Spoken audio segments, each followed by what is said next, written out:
जय हिंद दोस्तों। तो कैसे हैं आप सब। उम्मीद करता हूँ आप सब स्वस्थ होंगे, मस्त होंगे और अपनी परीक्षा की तैयारी को जारी रखे होंगे। तो आज उसी परीक्षा को ध्यान में रखते हुए हमने विज्ञान के कुछ अति महत्वपूर्ण बहुविकल्पीय प्रश्नों को लिया है। जैसा कि आप सब जानते ही हैं कि परीक्षा का पैटर्न बदल गया है और उसमें इस बार 20 नंबर बहुविकल्पीय होगा। तो हमने विज्ञान के तीनों पार्ट से यानी फिजिक्स, केमिस्ट्री और बायो से तीनों में से हमने कुछ प्रश्न लिए हैं और वो जो प्रश्न लिए हैं वह बार बार पूछे जाने वाले प्रश्न हैं। कई बार परीक्षा में आ चुके हैं। हमने उन्हीं प्रश्नों को इस वीडियो में आपके लिए लाया है। तो हम एक एक प्रश्न के बारी बारी से देखेंगे और उसके आंसर की व्याख्या करेंगे। हमने प्रश्न कम लिए हैं, लेकिन आप देख सकते हैं अभी आपको पता चलेगा कि इसमें हम आपको कितने प्रश्न के बारे में बताएंगे। तो चलिए सबसे पहले हम पहले प्रश्न की ओर चलते हैं। तो पहला प्रश्न हमारा है कि H2SO4 के जलीय विलयन का pH मान क्या होता है। यानी अगर आपको बताएं कि pH मान से हमें क्या पता चलता है। pH मान से हमें यह पता चलता है कि कोई विलयन अम्लीय है या क्षारीय। अगर pH मान 7 से कम होता है तो वह विलयन अम्लीय होता है। अगर pH मान 7 से ज़्यादा होता है तो वह विलयन क्षारीय होता है। अम्लीय का मतलब विलयन खट्टा होगा और क्षारीय का मतलब विलयन कड़वा होगा। तो जो ये H2SO4 है इसे हम सल्फ्यूरिक अम्ल कहते हैं। सल्फ्यूरिक अम्ल सल्फ्यूरिक अम्ल है, यानी जो अम्ल होता है उसका pH मान 7 से कम होता है। यानी हमारा जो आंसर होगा वह C होगा। यानी सल्फ्यूरिक अम्ल का जो pH मान है वह 7 से कम है। तो अब हम चलते हैं प्रश्न नंबर दूसरे की तरफ। जो दूसरा प्रश्न है यह बहुत बार परीक्षा में पूछा जाता है, चाहे परीक्षा छोटी है या बड़ी। यह प्रश्न अक्सर देखने को मिल ही जाता है। तो यह प्रश्न है कि शुद्ध जल का pH मान कितना होता है। यानी जो शुद्ध जल होता है उसका pH मान कितना होता है। शुद्ध जल का pH मान जो होता है वह 7 होता है, क्योंकि जो जल होता है आप पीते ही होंगे, ना तो कड़वा लगता है और ना ही खट्टा लगता है। यानी शुद्ध जल का pH मान जो है वह 7 होता है। तो हम अब बढ़ते हैं तीसरे प्रश्न की ओर। तीसरा प्रश्न हमने लिया है धावन सोडे का रासायनिक नाम क्या है। धावन सोडा, इसमें हमने 4 विकल्प लिए हैं। अगर आप जानना चाहते हैं तो हम इसके जो रासायनिक सूत्र हैं उसको भी लिख देते हैं।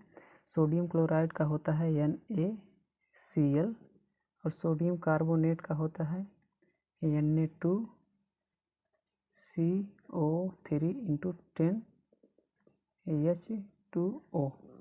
इसे हम सोडियम कार्बोनेट कहते हैं। और सोडियम बाइकार्बोनेट का जो सूत्र रहता है NaHCO3। उसके बाद है सोडियम हाइड्रोक्साइड का जो रासायनिक सूत्र होता है NaOH। जो धावन सोडा का सूत्र होता है वह होता है सोडियम कार्बोनेट। यानी हमारा बी वाला ऑप्शन सही है और उसका रासायनिक सूत्र जो है वह है Na2CO3×10H2O। उसके बाद हम चौथा प्रश्न देखते हैं। एंटीमनी है।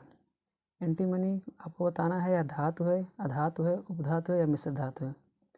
धातु की बात करें तो जिसमें ऊष्मा का चालन आसानी से हो जाता है, यानी जो ऊष्मा की सुचालक होती हैं उन्हें हम धातु कहते हैं। जो ऊष्मा की कुचालक होती हैं हम उसे अधातु कहते हैं। और उपधातु में ऊष्मा का चालन तो होता है लेकिन बहुत कम मात्रा में। और मिश्र धातु जैसे दो धातुओं के समांगी मिश्रण से बनाई जाती हैं, तो धातु या धातु और उपधातु के समांगी मिश्रण से जो बनाई जाते हैं उसे मिश्र धातु कहते हैं।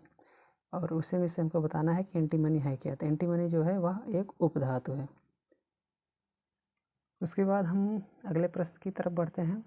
अगला प्रश्न है पादपों में वायु प्रदूषण कम करने वाली प्रक्रिया है। यानी पौधों में जो वायु प्रदूषण होता है उसे कम करने वाली जो प्रक्रिया है वह क्या कहलाती है। तो हम उसे प्रकाश संश्लेषण कहते हैं। यानी पादपों में वायु प्रदूषण को कम करने के लिए प्रकाश संश्लेषण की प्रक्रिया होती है। अब अगला प्रश्न देखते हैं। स्वपोषी पोषण हेतु क्या आवश्यक है। यानी जो पौधे होते हैं वह अपना भोजन स्वयं बनाते हैं, उसके लिए क्या क्या आवश्यकता होती है उसी को हमको बताना है। तो इसमें पहला जो ऑप्शन है उसमें कार्बन डाइऑक्साइड यानी CO2 प्लस जल H2O। दूसरा है क्लोरोफिल और तीसरा है सूर्य का प्रकाश और डी वाला ऑप्शन है उपरोक्त सभी, यानी चारों सही है। तो पौधों को अपना भोजन बनाने के लिए कार्बन डाइऑक्साइड, जल तथा सूर्य से में जो प्रकाश मिलता है, सूर्य का प्रकाश, और क्लोरोफिल के कारण ही पत्तियाँ हरी होती हैं। तो यानी तीनों चीज़ें ज़रूरी हैं। तो यानी हमारा जो विकल्प सही हो जाएगा वह हो जाएगा डी वाला विकल्प, यानी उपयुक्त सभी। उसके बाद जो अगला प्रश्न है, उस प्रश्न में है कि एक प्रोटॉन पर विद्युत आवेश की मात्रा होती है, यानी एक प्रोटॉन पर कितने विद्युत आवेश की मात्रा होती है। इसमें दिए गए है 1.0 × 10⁻⁹ कूलम। उसके बाद है 6.25 × 10⁻19 कूलम, 1.6 × 10⁻19 कूलम। उसके बाद दिए गए है 1.6 × 10⁻19 कूलम। इसमें से आपको सही विकल्प का चयन करना है। तो सही विकल्प का अगर आप चयन करेंगे तो इसमें जो सही विकल्प होगा वो हमारा होगा सी वाला, यानी 1.6 × 10⁻19 कूलम एक प्रोटॉन पर विद्युत आवेश की मात्रा होती है।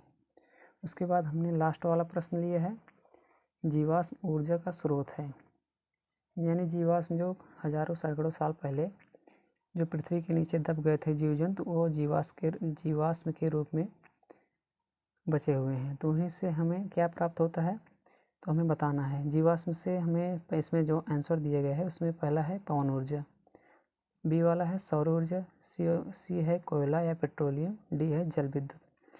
अब आपको बताएं कि पवन ऊर्जा जो होती है वो हमें हवा से मिलती है, तो यह वाला विकल्प गलत हो गया। सौर ऊर्जा हमें सूर्य से मिलती है, ये भी विकल्प गलत हो गया।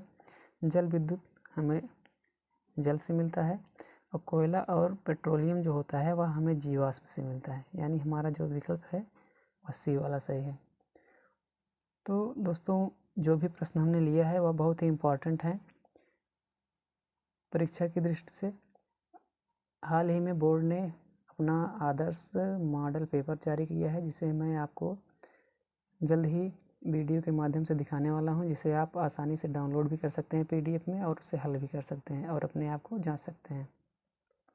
तो दोस्तों अगर वीडियो पसंद आई है तो वीडियो को लाइक कीजिएगा। इसी तरह की और भी वीडियो को देखने के लिए हमारे चैनल को सब्सक्राइब कीजिएगा। वीडियो को देखने के लिए बहुत बहुत धन्यवाद। जय हिंद, वंदे मातरम।